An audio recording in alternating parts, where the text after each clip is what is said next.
तो hello student, कैसे हो? मजे में हो ना? एकदम मस्त मजे में रहो और पढ़ाई करो। तो आज के इस वीडियो लेक्चर में हम देखने वाले हैं फार्माकोकाइनेटिक्स का और एक पार्ट, जिसमें हम बेसिकली मेटाबॉलिज्म को पढ़ने वाले हैं। इससे पहले दो वीडियो में हमने पढ़ा था, एक तो हमने पढ़ा था अब्जॉर्प्शंस के बारे में, सेकंड हमने पढ़ा था डिस्ट्रीब्यूशन के बारे में, किस तरह से अब्जॉर्प्शंस होता है और डिस्ट्रीब्यूशन होता है।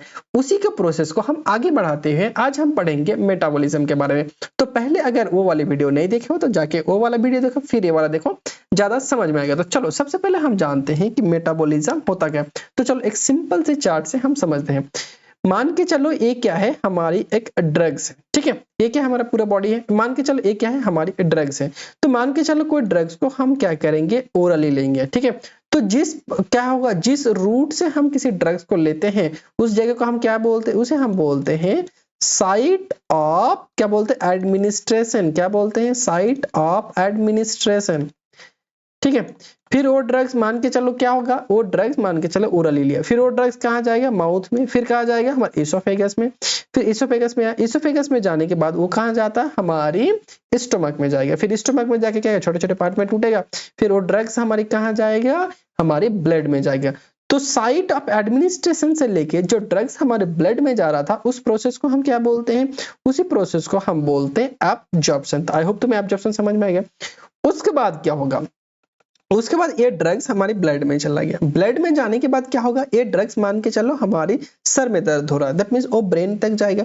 तो किसके थ्रू जाएगा, ये ड्रग्स हमारे जाएगा ब्लड के थ्रू, क्योंकि हमें पता है कि ब्लड क्या है, एक टाइप का कनेक्टिव टिश्यू है, और कनेक्टिव टिश्यू क्या करता है, हमारी पूरी बॉडी को कनेक्शन करता है। तो दैट मींस क्या करता है, जो हमारे ब्लड होता है पूरी बॉडी में ट्रांसपोर्ट होता रहता है।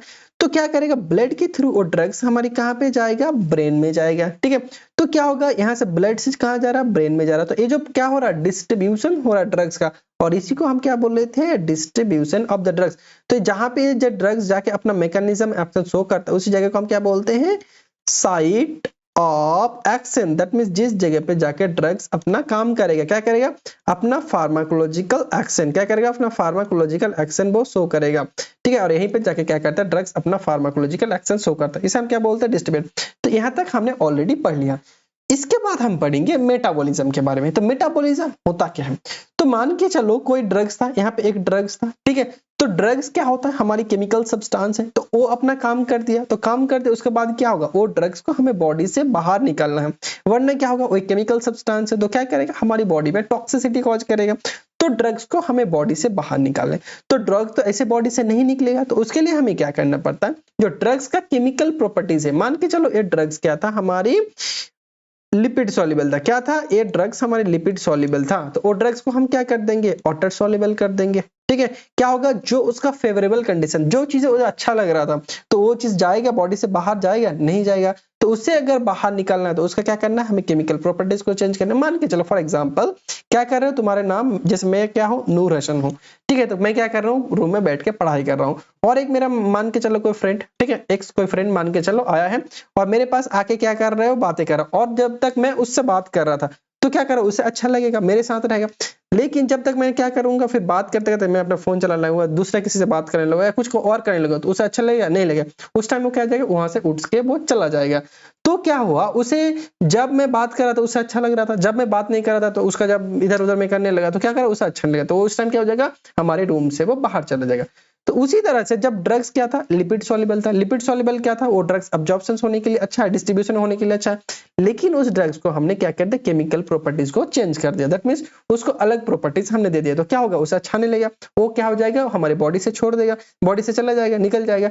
तो उसी को हम क्या बोलते हैं, मेटाबॉलिज्म। जब ड्रग्स अपना फार्माकोलॉजिकल एक्शन शो कर देता, फिर वो ड्रग्स कहाँ जाता है, हमारी लीवर में जाता है। कहाँ पे जाता है, हमारी लीवर में जाता है। फिर लीवर में जाने के बाद क्या करता है, केमिकल का चेंजेस करता है, क्योंकि ताकि वो आसानी से, ताकि वो क्या हो जाए, ड्रग्स आसानी से हमारी बॉडी से निकल जाए, ठीक है। और इसी प्रोसेस को हम क्या बोलते हैं, मेटाबॉलिज्म। फिर क्या होगा, यहाँ पे ड्रग्स केमिकल चेंजेस हो जाएगा, फिर वो कहाँ जाएगा, फिल्ट्रेशन होने के लिए वो कहाँ जाएगा, हमारी किडनी में जाएगा। फिर क्या होगा, ये यूरिन के थ्रू हमारी बॉडी से निकल जाएगा, और जो निकलता है उसे हम क्या बोलते हैं, एक्सक्रीशन। तो अभी हम किसके बारे में पढ़ेंगे, मेटाबॉलिज्म। तो बोलोगे, एक चीज बोलोगे दिमाग में आएगा, सर मेटाबॉलिज्म हमारा इंपॉर्टेंट क्यों है। ये भी कभी कभी क्वेश्चन पूछता है कि मेटाबॉलिज्म इंपॉर्टेंट क्यों है। तो मान के चलो कोई ड्रग्स है, ठीक है, फिर वही चीज मान के चलो कोई ड्रग्स है, और ड्रग्स क्या है, हमारी केमिकल है, और केमिकल हमारे बॉडी में जब तक रहेगा तब तक क्या होगा, रिस्क रहेगा कि वो टॉक्सिसिटी कॉज कर सकता है। ताकि वो टॉक्सिसिटी कॉज ना करे, ताकि हमें क्या करना पड़ेगा, बॉडी से बाहर करना पड़ेगा, और बॉडी से बाहर करने के लिए जो प्रोसेस होता है उसी प्रोसेस को हम क्या बोलते हैं, मेटाबॉलिज्म। और मेटाबॉलिज्म तभी होता है जब क्या करते हैं, ड्रग्स तभी हमारे बॉडी से निकलता है जब क्या करते हैं, ड्रग्स का हम केमिकल प्रॉपर्टीज को चेंज करते हैं, और चेंज करने का काम करता है हमारे मेटाबॉलिज्म। तो आई होप तुम्हें मेटाबॉलिज्म के बारे में नॉलेज हो गया होगा या समझ में आ गया होगा। चलो मेटाबॉलिज्म को और क्या बोलते हैं, मेटाबॉलिज्म को हम बोलते हैं बायो ट्रांसफॉर्मेशन।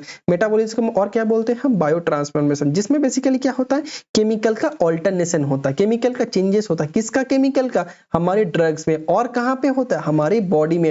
ये क्या करता है, कन्वर्ट करता है नॉन पोलर, ठीक है, और लिपिड सॉल्युबल कंपाउंड टू क्या करता है, पोलर। जो नॉन पोलर दैट मींस क्या हुआ, non polar that means unionised जो ड्रग्स था, क्या था, अनआयोनाइज्ड ड्रग्स को क्या करेगा, आयोनाइज में कन्वर्ट करेगा। जो लिपिड सॉल्युबल ड्रग्स है उसे क्या करेगा, उसे वाटर सॉल्युबल, देखो यहाँ पे लिपिड गलत हो गया, यहाँ पे क्या होगा, वाटर सॉल्युबल में कन्वर्ट करने में, जो सॉरी देखो लिपिड इनसॉल्युबल, ठीक है, लिपिड इनसॉल्युबल दैट मींस क्या करेगा, इसे वाटर सॉल्युबल में कन्वर्ट करने में मदद करेगा, ठीक है, और ठीक था। उसके बाद देखो ये क्या होता है, कॉन्सिक्वेंस अगर देखिए, लिपिड सॉल्युबल ड्रग्स को क्या करे, वाटर सॉल्युबल, अनआयोनाइज्ड ड्रग्स को आयोनाइज क्यों कर रहा है, इसीलिए कर रहे हैं वो इजीली क्या हो जाए, हमारी बॉडी से बाहर हो जाए, क्योंकि वो फेवरेबल कंडीशन नहीं रहेगा बॉडी का, तो क्या होगा, इजीली हमारी बॉडी से निकल जाएगा, और उसे हम क्या बोलते हैं, मेटाबॉलिज्म। ये जो मेटाबॉलिज्म होता है हमारे बेसिकली दो टाइप का होता है, एक तो होता है फेज ऑन रिएक्शन, दूसरा होता है हमारे फेज टू रिएक्शन। तो चल इसको हम अच्छे से समझते हैं। मान के चलो कोई ड्रग्स हमने लिया था, ठीक है, मान के चलो एक ड्रग्स था, ड्रग्स हमने लिया, तो कितने टाइप का रिएक्शन होता है, दो टाइप का। एक था हमारा फेज ऑन रिएक्शन, और फेज ऑन रिएक्शन को हम बोलते हैं फंक्शनलाइजेशन। क्या बोलते हैं, फंक्शनलाइजेशन, क्या बोलते हैं, फंक्शनलाइजेशन रिएक्शन बोलते हैं। क्यों बोलते हैं, क्योंकि यहाँ पे क्या होता है, जितने भी सारे फंक्शनल ग्रुप ऐड होता है, ठीक है, यहाँ पे क्या होता है, फंक्शनल ग्रुप ऐड होता है, इसीलिए से हम क्या बोलते हैं, फंक्शनलाइजेशन। फिर यहाँ पे जाने के बाद क्या हो जाता है, ड्रग्स, फंक्शनल ड्रग्स था, ये मान के चलो ड्रग्स था, ये ड्रग्स था, और ड्रग्स के साथ क्या ऐड हो गया, हमारी फंक्शनल ग्रुप ऐड हो गया। फिर उस ड्रग्स को क्या करेगा, एक्टिवेट था, उस ड्रग्स को इनएक्टिवेट करेगा, और इनएक्टिवेट करने की वजह से क्या होगा, ड्रग्स हमारे एक्सक्रीशन आउट हो गया, एक्सक्रीशन हो जाएगा, दैट मींस बॉडी से बाहर हो गया। देखो यहाँ पे बेसिकली दो कंडीशन होता है, एक तो मान के चलो इनएक्टिव हो गया, दैट मींस बॉडी से बाहर हो गया। मान के चलो जो इनएक्टिव नहीं होता, फेज ऑन के बाद भी क्या हो जाता है, दैट मींस इनएक्टिवेट नहीं होता, और डायरेक्टली किसके पास चला जाता है, हमारी फेज टू के पास चला जाता है। और जो फेज टू रिएक्शंस होता है इसे ही हम बोलते हैं, क्या बोलते हैं, कॉन्जुगेशन। क्या बोलते हैं, कॉन्जुगेशन रिएक्शन बोलते हैं। क्या बोलते हैं, कॉन्जुगेशन। क्यों कॉन्जुगेशन बोलते हैं, क्योंकि यहाँ पे क्या होता है, हमारी बॉडी का एंजाइम होता है, बहुत सारा क्या होता है, बहुत ज्यादा एंजाइम होता है, वो ड्रग्स के साथ ऐड हो जाता है। मान के चलो कोई क्या हुआ था, फेज ऑन से कोई ड्रग्स आया था, ठीक है, फेज ऑन से कोई ड्रग्स आया, ठीक है, और उसके साथ क्या हो गया, एंजाइम ऐड हो गया। क्या हो गया, हमारे बॉडी का एंडोजेनियस एंजाइम ऐड हो गया, जिसकी वजह से क्या होगा, वो ड्रग्स इनएक्टिवेट हो गया, और इनएक्टिवेट होने की वजह से क्या होगा, हमारी बॉडी से निकल जाएगा, दैट मींस एक्सक्रीशंस आउट हो जाएगा, फिल्टर आउट होने का। और इसी प्रोसेस को हम क्या बोलते हैं, इसी प्रोसेस को हम बोलते हैं फेज टू रिएक्शन। तो आई होप तुम्हें समझ में आ गया होगा फेज ऑन क्या है और फेज टू क्या है। तो चलो उसके बाद हम देखते हैं फेज ऑन और फेज टू रिएक्शंस के बारे में। देखो फेज ऑन फंक्शनलाइजेशन रिएक्शन क्यों बोलते हैं, ये convert to the parent drugs to more polar. जो पेरेंट जो ड्रग्स हम लिया था उसको हम क्या करेंगे, मोर पोलर करेंगे मेटाबॉलिज्म करने के बाद, जिसकी वजह से इंट्रोड्यूसिंग द अनमिक्सिंग और फंक्शनल ग्रुप। यहाँ पे क्या होता है, हमारा जब मेटाबोलाइज होता है ड्रग्स के साथ, वहां पे क्या इंट्रोडक्शन, मतलब क्या जुड़ता है उसके साथ, फंक्शनल ग्रुप। जैसे फॉर एग्जांपल OH, ठीक है, NH2 हो गया, हमारा SH ग्रुप हो गया, ठीक है, ये सब ऐड होता है ताकि वो ड्रग्स क्या हो, इजीली हमारी बॉडी से आउट हो जाए। जो हमारे फेज ऑन रिएक्शंस होता है वो बेसिकली 5 टाइप का होता है। एक तो हमारा हो गया ऑक्सीडेशन, दूसरा आ गया हमारा रिडक्शन, तीसरा आ गया हमारा हाइड्रोलिसिस, फोर्थ आ गया हमारा साइक्लाइजेशन, ठीक है, और जो 5 हो गया उसे हम बोलते हैं डीसाइक्लाइजेशन। क्या बोलते हैं, डीसाइक्लाइजेशन। तो चलो ऑक्सीडेशन का मीनिंग क्या होता है, एडिशन ऑफ ऑक्सीजन। क्या होता है, एडिशन ऑक्सीडेशन। और यहाँ पे कौन सा ड्रग्स क्या होता है, पार्टिसिपेट करता है, जैसे फिनोबार्बिटोन, तुम्हारा प्रोपैनॉल, ये सब ड्रग्स क्या होता है, इसमें मेटाबोलाइज होता है। देखो अगर अभी ड्रग्स याद कर सकते हो तो बहुत इंपॉर्टेंट गवर्नमेंट एग्जाम के लिए, अगर नहीं याद कर सकते तो कोई दिक्कत नहीं है, बस रिएक्शन याद रख लेना कौन सा रिएक्शन होता है। उसके बाद आता है रिडक्शन में क्या होता है, रिमूव ऑफ ऑक्सीजन का रिमूव होगा, और एडिशन ऑफ हाइड्रोजन, जैसे क्लोराम फेनिकॉल इस ड्रग से पार्टिसिपेट। हाइड्रोलिसिस, यहाँ पे ड्रग्स का ब्रेक डाउन होगा, और एडिशन ऑफ द क्या होगा, वाटर, इसे हाइड्रोलिसिस बोलते हैं, जैसे प्रोकेन और एस्पिरिन आता है। साइक्लाइजेशन ये क्या करता है, convert of the straight chain into the ring compound. मान के चलो एक ड्रग्स था, क्या था, स्ट्रेट चेन था, वो किस में कन्वर्ट होगा, ये हमारे जब रिंग चेन में कन्वर्ट होगा, ठीक है, उसे हम क्या बोलते हैं, साइक्लाइजेशन। और डिसाइक्लाइजेशन उल्टा, जब रिंग चेन था उसको क्या करेगा, स्ट्रेट चेन में कन्वर्ट होगा, उसे हमें डिसाइक्लाइजेशन। तो साइक्लाइजेशन प्रोगोनिन बहुत बार क्वेश्चन में पूछा जाता है। उसके बाद डिसाइक्लाइजेशन, डिसाइक्लाइजेशन फिनोबार्बिटॉन और फिनोटाइड। तो देखो जो फेज ऑन रिएक्शन होता है उसमें सबसे जो मोस्ट इंपॉर्टेंट क्या आता है, हमारी रिएक्शन होता है, वो होता है ऑक्सीडेशन। तो ये याद रखना, फेज ऑन का मोस्ट इंपॉर्टेंट क्या है, ऑक्सीडेशन, सबसे ज्यादा ये होता है। उसके बाद आता है फेज टू। फेज टू में basically conjugation, that is drugs of the phase on metabolism. जो ड्रग्स फेज ऑन में मेटाबोलाइज नहीं हो पाएगा वो क्या होगा, फेज टू में। यहाँ पे क्या एंडोजेनियस सब्सटेंस ऐड होता है जो क्या करता है, ज्यादा पोलर होता है और ड्रग्स को अनआयनाइज करने में, आयोनाइज करने में मदद करता है। इसमें कौन सा रिएक्शन होता है देख लेते हैं। एक तो आता है यहाँ पे बेसिकली देखो 4-5 टाइप है, 2-3 याद रखना बहुत इनफ है। जैसे ग्लूकोनाइक कॉन्जुगेशन, इसको याद रख लेना, ठीक है। ग्लाइसिन कॉन्जुगेशन होता है, ठीक है। ग्लूटाथियोन कॉन्जुगेशन, तो देखो ये 3-4 याद रखना इंपॉर्टेंट है। उसके बाद देखो ग्लूकोनाइक कॉन्जुगेशन, यहाँ पे क्या होगा, मैंने बोला एंजाइम ऐड होगा। तो कौन सा एंजाइम होगा, यहाँ पे यूडीपी ग्लूकोनाइल ट्रांसफरेंस एंजाइम ऐड होता है। यहाँ पे बेसिकली ड्रग्स कौन सा आएगा, क्लोराम्फेनिकोल, एस्पिरिन, कोई भी एक ड्रग्स याद रख लो, कोई दिक्कत नहीं। उसके बाद ग्लाइसिन, ग्लाइसिन में क्या था, एसिटाइल कोआ ग्लाइसिन ट्रांसफरेंस, उसमें एंजाइम ऐड होता है, जैसे सैलिसिलिक एसिड यहाँ पे होगा। उसके बाद ग्लूटाथियोन कॉन्जुगेशन, यहाँ पे ग्लूटाथियोन ट्रांसफरेंस एंजाइम ऐड होता है और यहाँ पे कौन सा ड्रग्स पार्टिसिपेट करता है, एस्पिरिन। ये इंपॉर्टेंट है, मोस्ट याद रखना। उसके बाद एसिटाइलेशन, जैसे एन एसिटाइल ट्रांसफरेंस, ठीक है, एंजाइम होगा कौन सा, सल्फोनामाइड और आइसोनियाजेट आ गया। उसका मिथाइलेशन, उसके बाद मिथाइलेस, ठीक है, उसे एडेनालिन और हिस्टामिन इसमें पार्टिसिपेट करता है। सल्फोनाइल कॉन्जुगेशन, सल्फेट ट्रांसफरेंस, जिसमें क्लोराम्फेनिकोल, एडेनालिन और सेक्स स्टेरॉइड इसमें पार्टिसिपेट करता है ड्रग्स। तो यहाँ पे बेसिकली याद रखना मोस्ट इंपॉर्टेंट होता है ग्लूकोनाइक कॉन्जुगेशन। जो हमारा फेज ऑन में मैंने क्या बोला था, ऑक्सीडेशन क्या होता है, सबसे ज्यादा पार्टिसिपेट करता है, और फेज टू में सबसे ज्यादा पार्टिसिपेट करता है हमारा ग्लूकोनाइक कॉन्जुगेशन। ये बहुत बार एग्जाम में पूछा गया कि फेज ऑन के मोस्ट इंपॉर्टेंट क्या, ऑक्सीडेशन, और सेकंड फेज का हमारा ग्लूकोनाइक कॉन्जुगेशन। तो देखो ड्रग्स याद रख सकते हो तो अच्छा है, नहीं याद रख सकते तो कोई बात नहीं, बस फेज याद रखना। चलो उसके बाद आता है मेटाबोलाइज एंजाइम। हमने देखा था कुछ एंजाइम होता है जो क्या कर रहा है, ड्रग्स को मेटाबोलाइज कर रहा है। तो ऐसा कौन सा एंजाइम है जो ड्रग्स को मेटाबोलाइज कर रहा है। तब जो ड्रग्स को मेटाबोलाइज करता है वो एंजाइम बेसिकली 2 टाइप का होता है। कितने टाइप का होता है, 2 टाइप। एक तो हमारा माइक्रोसोमल एंजाइम, दूसरा आता है हमारा नॉन माइक्रोसोमल एंजाइम। तो देखो microsomal enzyme, this drugs are located to smooth muscles, ठीक है, एंडोप्लाज्मिक रेटिकुलम। वो सबसे ज्यादा कहाँ पे रहता है, हमारे लीवर में, और साथ के साथ किडनी में भी मिलता है, लेकिन इंटेस्टाइन में मिलता है और लंग्स में, लेकिन सबसे ज्यादा कहाँ मिलता है, हमारे लीवर में। इसीलिए हमने बोला था वो ड्रग्स कहाँ पे मेटाबोलाइज होता है, हमारे लीवर में। लेकिन लीवर में भी होता है, कभी कभी किडनी में और इंटेस्टाइन में, कोसा भी हो सकता है, लेकिन सबसे ज्यादा क्या होता है, हमारे ड्रग्स का मेटाबोलाइज लीवर में होता है। जैसे यहाँ पे सबसे ज्यादा पूछता है कि माइक्रोसोमल एंजाइम कौन सा है। जैसे तुम्हारा मोनोऑक्सीजिनेज, साइटोक्रोम P450 सबसे मोस्ट इंपॉर्टेंट है। और उसके बाद आता है ग्लाइसरल ट्रांसफरेज।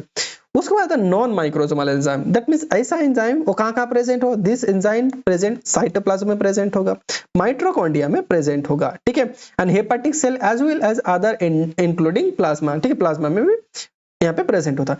जैसे फ्लाइबोप्रोटीन ऑक्सीडेज, उसके बाद ईस्टर अमाइडेज, ठीक है, उसके बाद आता है कॉन्जुगेशन। ये सब क्या होता है, इसका एग्जाम्पल होता है। तो एग्जाम्पल याद रखना मोस्ट इंपॉर्टेंट है। उसके बाद है हॉफमैन एलिमिनेशन। देखो हॉफमैन एलिमिनेशन ऐसा ड्रग्स होता है जो क्या करता है, ड्रग्स का केमिकल चेंजेस होता है, लेकिन यहाँ पे किसी भी टाइप का क्या होता है, एंजाइम का जरूरत नहीं पड़ता। ये एक्सेप्शनल है, ठीक है, और इसे हम क्या बोलते हैं, हॉफमैन एलिमिनेशन। देखो इनएक्टिवेशन होता है of the drugs of the body fluid of the spontaneous molecular rearrangement without any agency और एंजाइम। क्या करता है, ड्रग्स का रीअरेंजमेंट तो होता है, दैट मींस ड्रग्स का तो केमिकल चेंजेस होता है, लेकिन यहाँ पे किसी भी टाइप का एंजाइम का जरूरत नहीं पड़ता है, जिसे हम क्या बोलते हैं, हॉफमैन एलिमिनेशन। और यहाँ पे कौन सा ड्रग्स आता है, एट्राक्यूरिया, मोस्ट इंपॉर्टेंट है, बार पूछा जाता है एग्जाम में, गवर्नमेंट एग्जाम में। अगर तुम गवर्नमेंट एग्जाम का प्रिपरेशन कर रहे हो तो मेरा वीडियो तुम्हें बहुत काम में आएगा, क्योंकि यहीं से क्या होता है, क्वेश्चंस पूछा जाता है, और मैं हमेशा उसको इंडिकेट कर देता हूं कि कहां से गवर्नमेंट एग्जाम में क्वेश्चन पूछा जाता है, ठीक है। चलो उसके बाद आता है फैक्टर अफेक्टिंग। ऐसा कौन सा फैक्टर है जो क्या करता है, हमारे ड्रग्स के मेटाबोलाइज्म में अफेक्ट करता है। जैसे एज एंजाइम इंड्यूसर, तो नाम में क्या पता चल रहा है, जब किसी ड्रग्स का इंटरेक्शन होता है, ठीक है, तो ऐसा ड्रग्स जो क्या करेगा, हमारे ड्रग्स की मेटाबोलिज्म को बढ़ाएगा, इसे बोलते हैं इंड्यूसर, ठीक है, इंक्रीज द मेटाबोलिज्म। जैसे कौन सा ड्रग्स आता है इसमें, इसके अंदर रिफाम्पैसिन ड्रग्स आता है जो क्या करता है, ड्रग्स की मेटाबॉलिज्म को घटाता है, बढ़ाता है। उसके बाद एंजाइम इंड्यूसर, बहुत सारी ड्रग्स होता है जो दूसरी ड्रग्स के प्रेजेंट में उस ड्रग्स के मेटाबॉलिज्म को घटाएगा, उसे हम बोलते हैं एंजाइम इनहिबिटर। जैसे कीटोकोनाजोल अगर दूसरी ड्रग्स के साथ लेंगे तो वो क्या करेगा, हमारे ड्रग्स के मेटाबॉलिज्म को घटाएगा। उसके बाद जेनेटिक, जैसे जेनेटिक पॉलीमॉर्फिज्म, इसमें बेसिकली क्या होता है, बहुत सारी पर्सन्स का क्या हो जाता है, जेनेटिक की क्या होता है, डिफरेंस की वजह से उसका मेटाबॉलिज्म भी क्या होता है, डिफर करता है। जैसे देखो जेनेटिक वेरिएशन मेटाबॉलिज्म एंजाइम, ठीक है, जेनेटिक वेरिएशन की वजह से क्या हो जाता है, हमारे मेटाबॉलिज्म अलग अलग हो जाता है। जैसे cytochrome P450 can be led to pour an intermediated और क्या होता है, एक्सटेंसिव अल्ट्रा रैपिड मेटाबॉलिज्म। जो साइटोक्रोम P450 एंजाइम होता है क्या करता है, वो जेनेटिक में डिफर करता है। कभी कभी तो क्या होता है, बहुत गंदा क्या होता है मेटाबॉलिज्म, कभी तो बहुत अच्छा होता है और कभी बहुत अच्छा होता है, ठीक है, ये जेनेटिक के ऊपर बहुत ज्यादा डिपेंड करता है। उसके बाद नियोनेट पेशेंट, छोटा पेशेंट होता है, उसमें क्या हो जाता है, जो हमारा एंजाइम होता है वो क्या होता है, इमेच्योर होता है, जिसके वजह से क्या होता है, ड्रग्स का मेटाबोलाइज नहीं होता, और ड्रग्स का मेटाबोलाइज नहीं होगा तो ड्रग्स बॉडी में रह जाएगा, और बॉडी में रहेगा उसके बाद टॉक्सिसिटी हो जाएगा। इसीलिए बोलते हैं जो छोटे बच्चे होते हैं उसे हर ड्रग्स हर मेडिसिन नहीं दिया जाता, क्योंकि जो ड्रग्स को बाहर करने वाला जो एंजाइम होता है उसके अंदर वो एंजाइम बनता ही नहीं है, इसीलिए सब कोई ड्रग्स हम बच्चों को नहीं देते हैं। उसके बाद एल्डर पेशेंट में बेसिकली क्या होता है, जो हमारा एंजाइम होता है वो धीरे धीरे रेड्यूस हो जाता है, दैट मींस कम हो जाता है बनना हमारे बॉडी में, ठीक है, एल्डर पेशेंट की बॉडी में बनना कम हो जाता है, जिसके वजह से क्या होता है, जो ड्रग्स का मेटाबोलाइज करने का क्षमता भी कम हो जाता है। तो ड्रग्स का मेटाबोलाइज नहीं होगा तो बॉडी में रह जाता है, टॉक्सिसिटी कॉज करेगा, जो हमारे लिए बिल्कुल भी अच्छा नहीं है। तो आई होप आज का वीडियो तुम्हें बहुत अच्छे समझ में आ गया होगा। अगर अच्छा लगा तो कमेंट और सब्सक्राइब जरूर कर देना। Thank you.